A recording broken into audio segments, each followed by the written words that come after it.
आज हम डिस्कस करेंगे molarity shown with capital M। पहले इसकी बुनियादी बातें। Students, molarity is equal to solute moles। Molarity is equal to solute moles divided by liters of solution। इसको बोलते हैं मोलैरिटी। तो स्टूडेंट्स, आप देख रहे हैं कि जब आपके पास लीटर्स ऑफ सॉल्यूशन है तो आप पहला पॉइंट ये कह सकते हैं कि मोलैरिटी किसके लिए होती है? लिक्विड और गैसियस सॉल्यूशन के लिए होती है। जब आपके पास सॉल्वेंट कौन हो? जब आपके पास सॉल्वेंट या तो लिक्विड हो या तो फिर गैस हो। स्टूडेंट्स, मोलैरिटी उस सॉल्यूशन के लिए जिसमें दो लोग हों, एक सॉल्यूट हो एक सॉल्वेंट हो। Okay, only for binary solutions. Students, याद रखें मोलैरिटी का ड्रॉबैक ये है कि ये क्या है? टेम्परेचर डिपेंडेंट है। टेम्परेचर डिपेंडेंट है। Molarity directly proportional to temperature. Temperature increase करने से मोलैरिटी इंक्रीज होती है। क्योंकि आपके पास मोलैरिटी में क्या होता है? मोल डिवाइड बाय लीटर्स। तो स्टूडेंट्स, ये लीटर्स अगर सॉल्वेंट तुम्हारे पास लिक्विड है, लीटर्स अगर आपके पास लिक्विड सॉल्यूशन है तो टेम्परेचर इंक्रीज करने से लिक्विड जो सॉल्वेंट के पार्टिकल्स होंगे वो इवेपोरेट होंगे, तो वॉल्यूम कम हो जाएगा, तो मोलैरिटी क्या हो जाएगी? बढ़ जाएगी। और मैंने आपको बताया था अगर गैसियस सिस्टम है तो वो तो सिस्टम लीक नहीं होता, बिल्कुल लॉक्ड होता है, एयर टाइट होता है। तो आप ठंडा करें या गर्म करें उसके ऊपर कोई इंपैक्ट नहीं पड़ता। ओके, ये तो बुनियादी बातें थी स्टूडेंट्स। अब प्लीज हम 1-2 मिनट के लिए मोलैरिटी के पास जाते हैं। मोलैरिटी के पास, मोलैरिटी को स्टूडेंट्स स्मॉल m से शो करते हैं and small m is equal to solute moles divide by kilogram of solvent. वहाँ सॉल्यूशन था, यहाँ सॉल्वेंट है, वहाँ लीटर्स थे और यहाँ किलोग्राम है। तो आप देख रहे हैं कि मोलैरिटी कब इस्तेमाल करोगे? जब आपके पास सॉलिड सॉल्वेंट होगा। जब सॉल्यूशन आपके पास क्या है? सॉलिड होगा। जब सॉल्वेंट आपके पास सॉलिड होगा तब जाके वेट की बातें पॉसिबल हैं। स्टूडेंट्स, इसका भी यही ड्रॉबैक है कि ये बाइनरी सॉल्यूशंस के लिए काम करती है। बाइनरी सॉल्यूशन, एक सॉल्यूट हो और एक सॉल्वेंट हो। लेकिन फिर कमाल क्या है स्टूडेंट्स? ये टेम्परेचर इंडिपेंडेंट यूनिट है। वो क्यों? क्योंकि ऊपर भी वेट नीचे भी वेट, टेम्परेचर को चेंज करने से वेट तब्दील नहीं हुआ करते। ओके, ये तो बुनियादी बात है। अब स्टूडेंट्स प्लीज़ मेरे साथ रहें। ईटा के दरवाजे पे जाते हैं। ईटा या कोई भी इंटरनेट टेस्ट आपसे क्या डिमांड करेगा? सबसे पहले मोलैरिटी कैसे कैलकुलेट करोगे? Simple numerical. फिर जनाब परसेंटेज को मोलैरिटी में कैसे ट्रांसफ़र करोगे? परसेंटेज को मोलैरिटी में कैसे ट्रांसफ़र करोगे? स्टूडेंट, डेंसिटीज को कैसे मोलैरिटी में शिफ्ट करोगे? डेंसिटी को कैसे मोलैरिटी में शिफ्ट करोगे? मोलैरिटी को मोलैलिटी में या मोलैलिटी को मोलैरिटी में कैसे ट्रांसफर करोगे? Very very important question, very very important. Simple molarity कैसे मालूम करेंगे? सिंपल मोलैलिटी कैसे मालूम करेंगे? परसेंटेज से मोलैरिटी कैसे निकालूंगा? परसेंटेज से मोलैलिटी कैसे निकालूंगा? डेंसिटी से मोलैरिटी कैसे निकालूंगा? डेंसिटी से मोलैरिटी, और मोलैरिटी से मोलैलिटी कैसे निकालूंगा? ओके, ये देखिए स्टूडेंट्स, मेरे पास 5% NaOH एक्वस सॉल्यूशन है। आप जानते हैं ये W/V सिस्टम है, W/V सिस्टम। अब इसका मतलब क्या है कि 5 ग्राम NaOH के हैं। इसका मतलब ये है कि 100 cm³ स्टूडेंट्स तुम्हारे पास सॉल्यूशन के हैं। Okay, what do you need?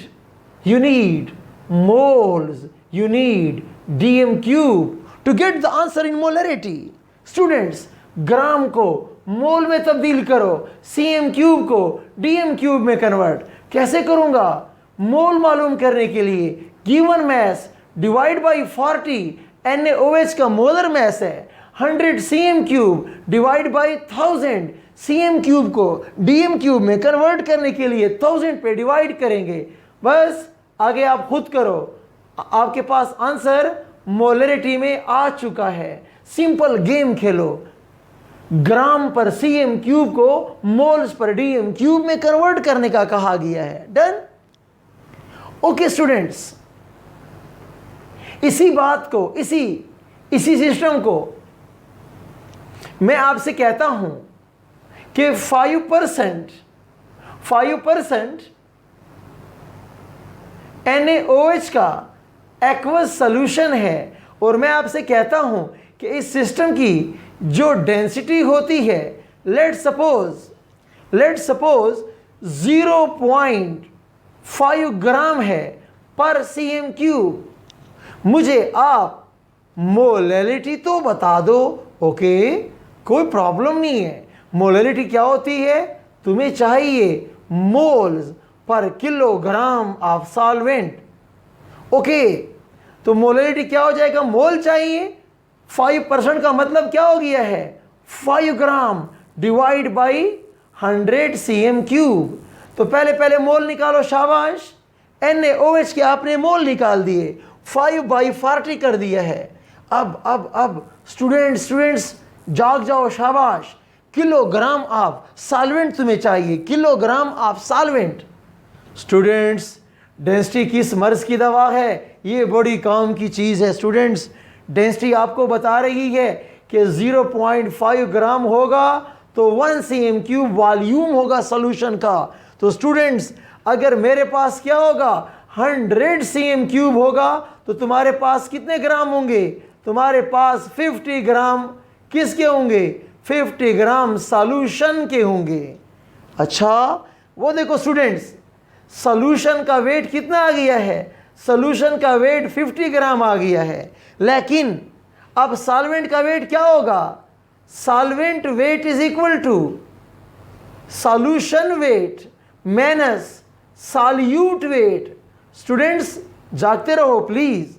Solution का वेट 50 है, आपको बताया गया था कि सॉल्यूट इज 5 ग्राम। वो देखो 5 ग्राम हो गया है, क्या बचा? 45 ग्राम सॉल्वेंट है। तो स्टूडेंट्स, 45 ग्राम सॉल्वेंट है, ग्राम को किलोग्राम में कन्वर्ट करने के लिए 1000 पे डिवाइड कर दो। स्टूडेंट्स, आपका आंसर आपका मुबारक हो, मोलैलिटी में आ चुका है।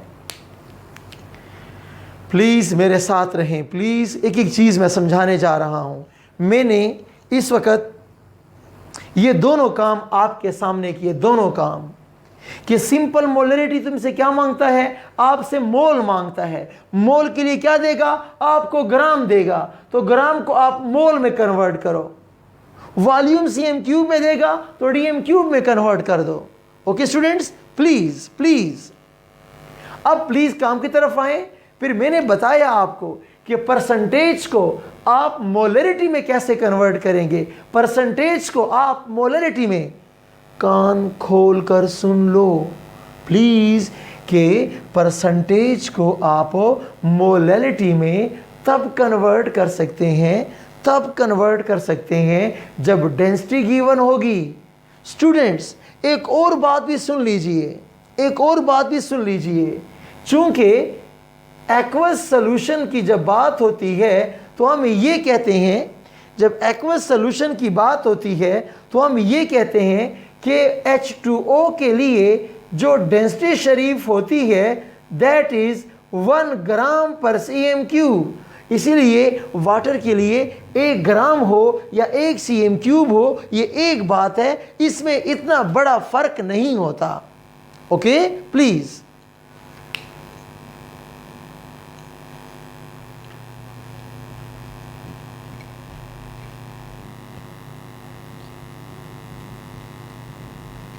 अच्छा जनाब,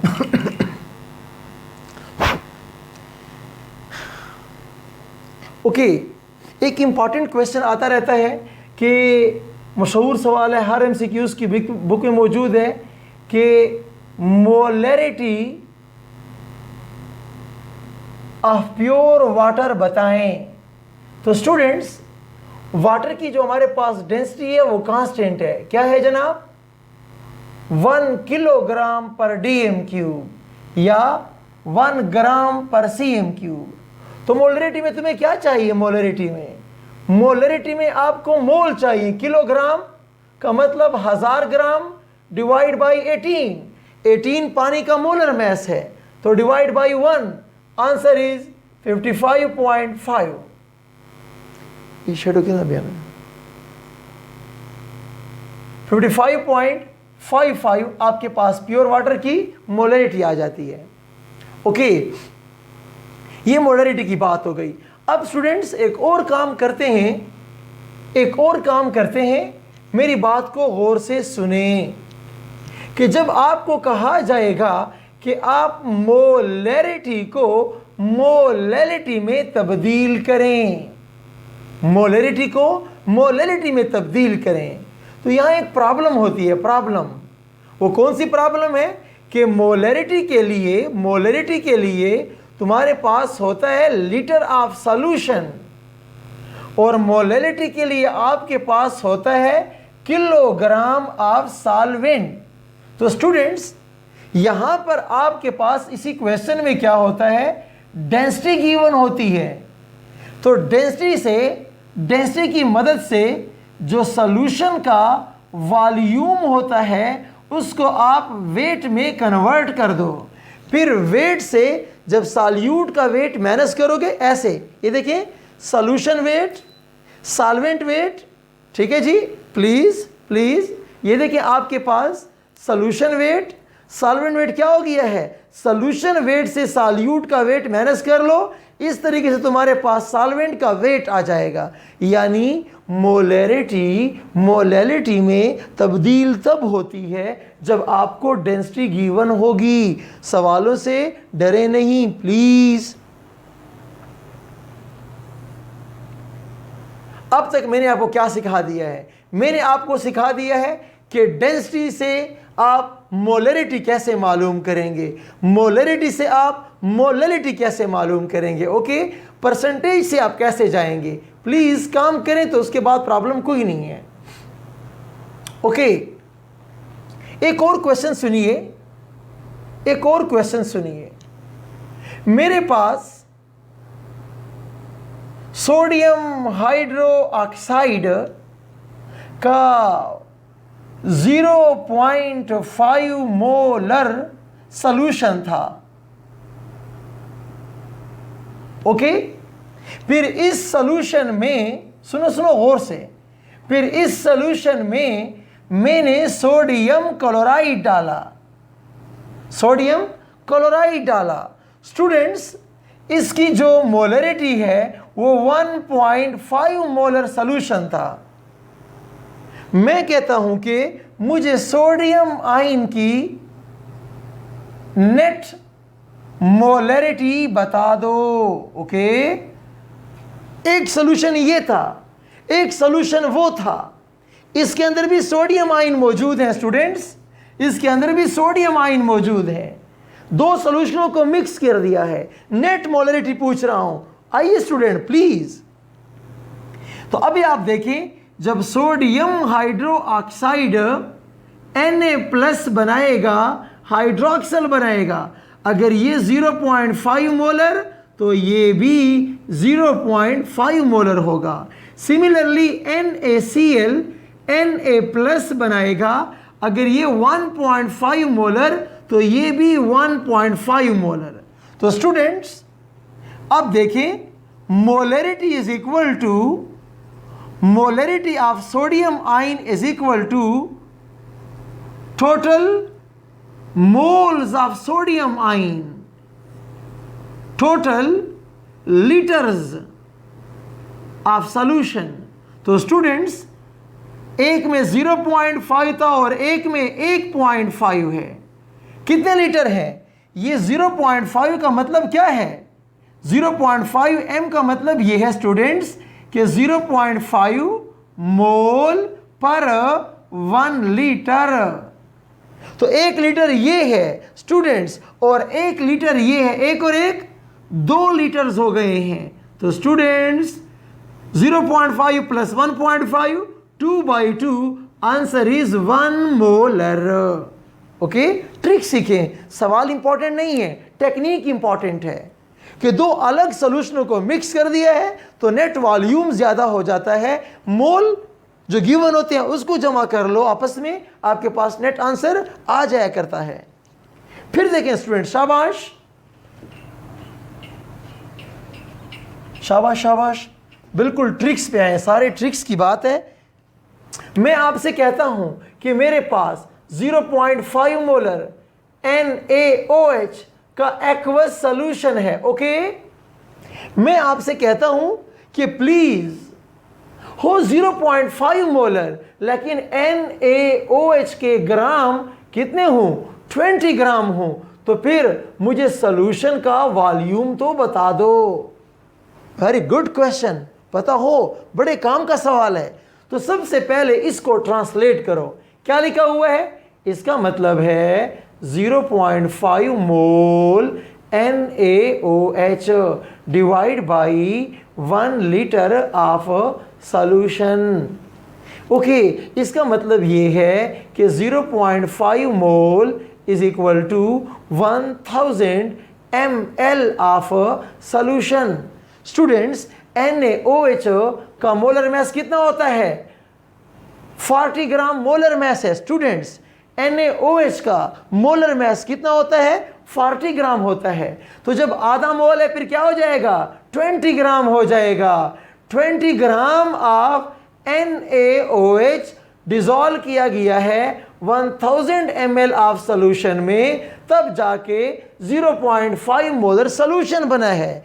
अब तुम्हें सवाल की समझ क्यों आएगी? क्योंकि आपने सवाल को फुल ट्रांसलेट कर दिया है। क्या कहते हो? यार मेरे पास तो 20 ग्राम है।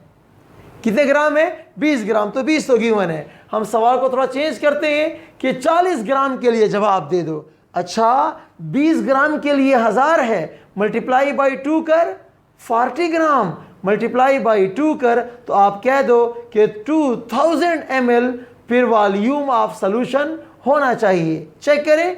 हाँ, चेक करते हैं। अभी देखो, 40 बाई 40, 2000 डिवाइड बाई 1000, 40 कैंसल 1, और ये आपके पास क्या हो गया है?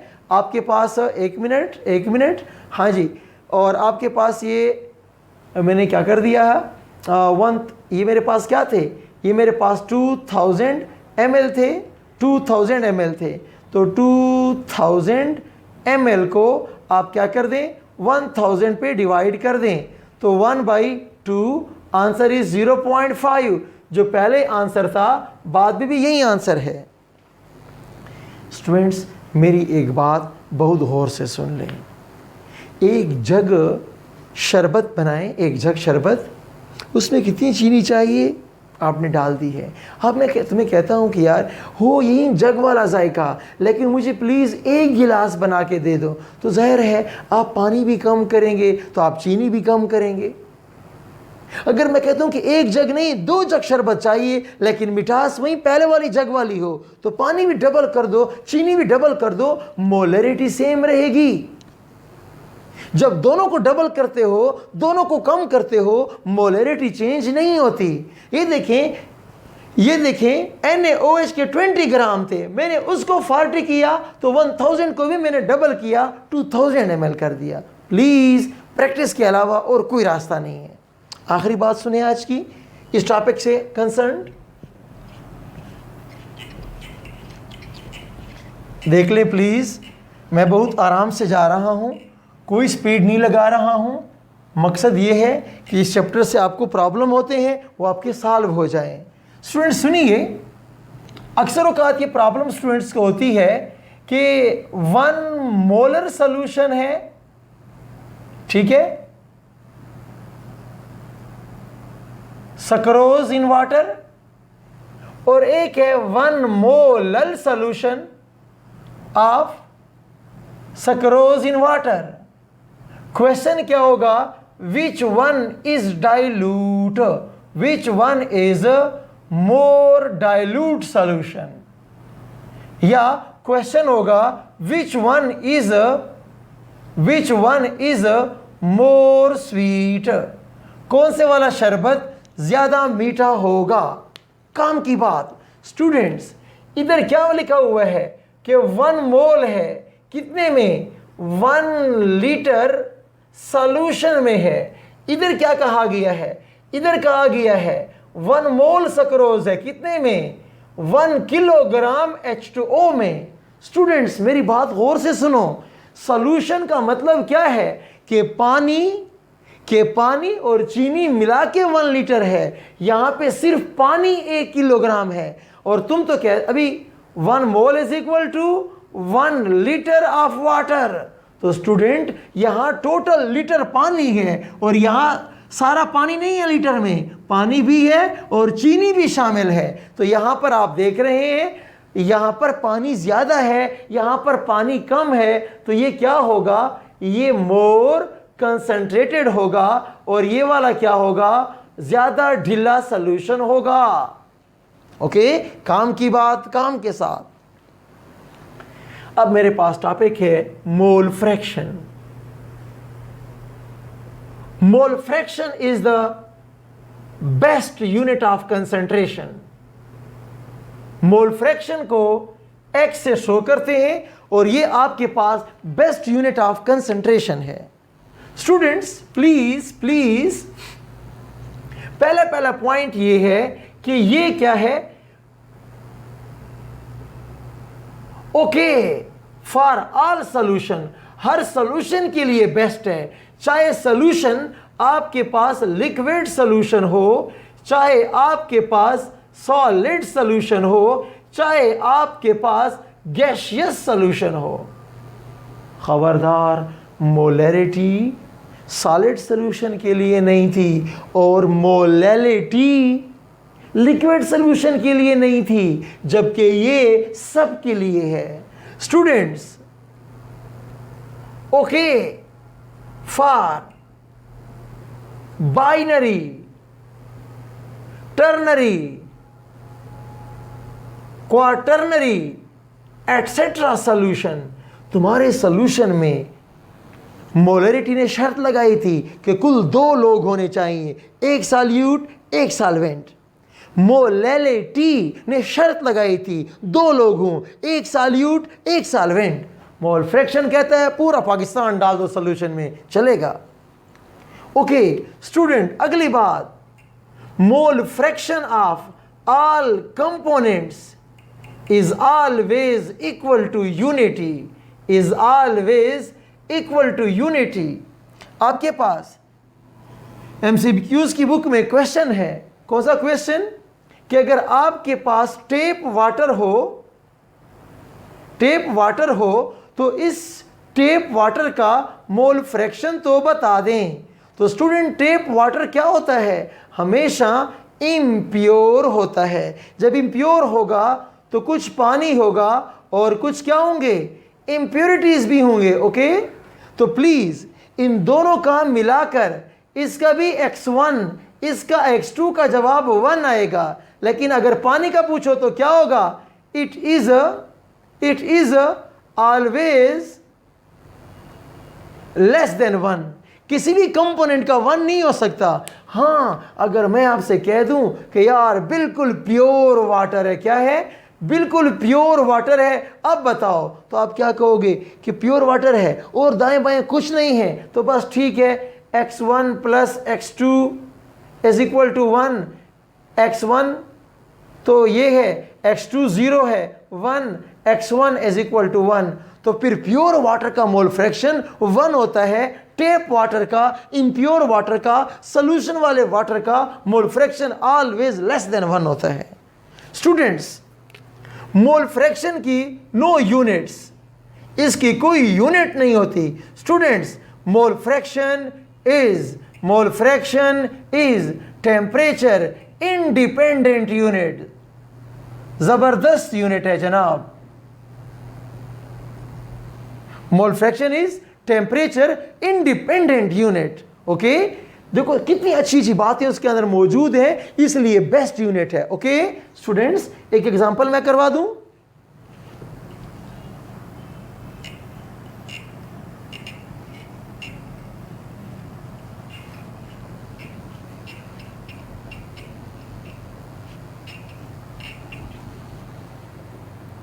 आसान है, मुश्किल बिल्कुल नहीं है। मैं आपसे कहता हूं कि जनाब एथेनॉल है, मैं आपसे कहता हूं कि H2O है, मैं आपसे कहता हूं कि कार्बन डाइऑक्साइड है। कार्बन डाइऑक्साइड के आपको दे रहा हूं 11.2 dm³, वाटर के आपको दे रहा हूं 9 ग्राम। ओके, 9 ग्राम दे रहा हूं। एथेनॉल के आपको दे रहा हूं 1 मोल।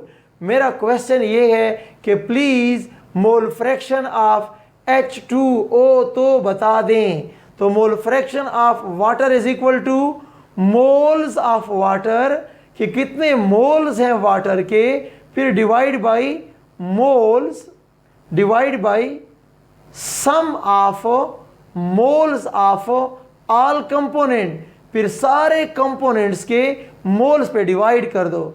तो कितने मोल्स हैं वाटर के, 9 ग्राम का मतलब है कि आधा मोल पानी है। ओके, फिर नीचे क्या होगा, 1 मोल एथेनॉल है, आधा मोल H2O है और आधा मोल CO2 है। तो student 0.5 divide by 2, 0.5 divide by 2 is equal to 0.25 is the mole fraction of water. Okay students, तो अगर आप सबके मोल फ्रैक्शन इस तरह निकाल लें, जब जवाब ले आएंगे तो आपके पास आंसर क्या आएगा, आपके पास आंसर एग्जैक्टली 1 आएगा। ओके, तो ये मेरे पास कुछ न्यूमेरिकल्स थे जो आपको बताना सिखाना बहुत ज़रूरी थे। प्लीज़ काम करें, जब आप काम करेंगे आप मज़े करेंगे। प्लीज़ स्टूडेंट्स, आपको चाहिए कि मोलैरिटी को चैप्टर 1 से लिंक कर दो, चैप्टर नंबर 1 से लिंक कर दीजिए ना, क्या होता है। ओके, अगर मैं आपसे कहूं कि 1 मोलर HCl सॉल्यूशन है, मोलरिटी दे दी है, मोलरिटी दे दी है, तो मुझे इसमें H+ की मोलरिटी तो बता दो, फिर मुझे इसकी pH बता दें। ओके, मैं ये पूछ सकता हूं कि मुझे फिर यहां से H+ आइंस तो बता दें। तो प्लीज़ नज़र वसी रखें, विजनरी रहें, आप नहीं फंसेंगे, और अगर बंद गली में जाएंगे तो आखिरकार आगे रास्ता बंद होगा फिर। ओके स्टूडेंट्स, एक कदम आगे चलें प्लीज़।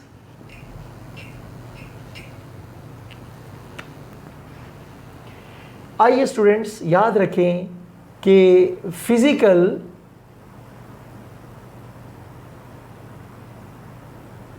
प्रॉपर्टीज़ जो होते हैं, फिज़िकल प्रॉपर्टीज़, उसको अगर सब क्लासिफाई किया जाए तो 3 किस्म के होते हैं। एक फिज़िकल प्रॉपर्टी है कॉन्स्टिट्यूटिव फिज़िकल प्रॉपर्टीज़। स्टूडेंट्स, ये वो प्रॉपर्टीज़ होती हैं जो मेरी ज़ाती बातें होती हैं, जो मेरी ज़ात के ऊपर डिपेंड करती हैं। Constitutive properties depend on composition, ये मेरी बनावट पे डिपेंड करते हैं। ये प्रॉपर्टीज़ अमाउंट पे डिपेंड नहीं करते। ओके, ये देखें H2O का जो बॉइलिंग पॉइंट है वो 100 डिग्री सेंटीग्रेड है। क्यों? H2O की बनावट में हाइड्रोजन बॉन्डिंग शामिल है, ये उसकी ज़ाती प्रॉपर्टी है। तो स्टूडेंट, ये बॉइलिंग पॉइंट, ये फ्रीजिंग पॉइंट, ये वेपर प्रेशर, ये सारे क्या हैं? ये सारी मेरी ज़ाती बातें हैं, मेरी ज़ाती विस्कोसिटी, मेरी ज़ाती सरफेस टेंशन, ये सारी ज़ाती प्रॉपर्टीज़ हैं। प्लीज़ अब स्टूडेंट्स देख लीजिए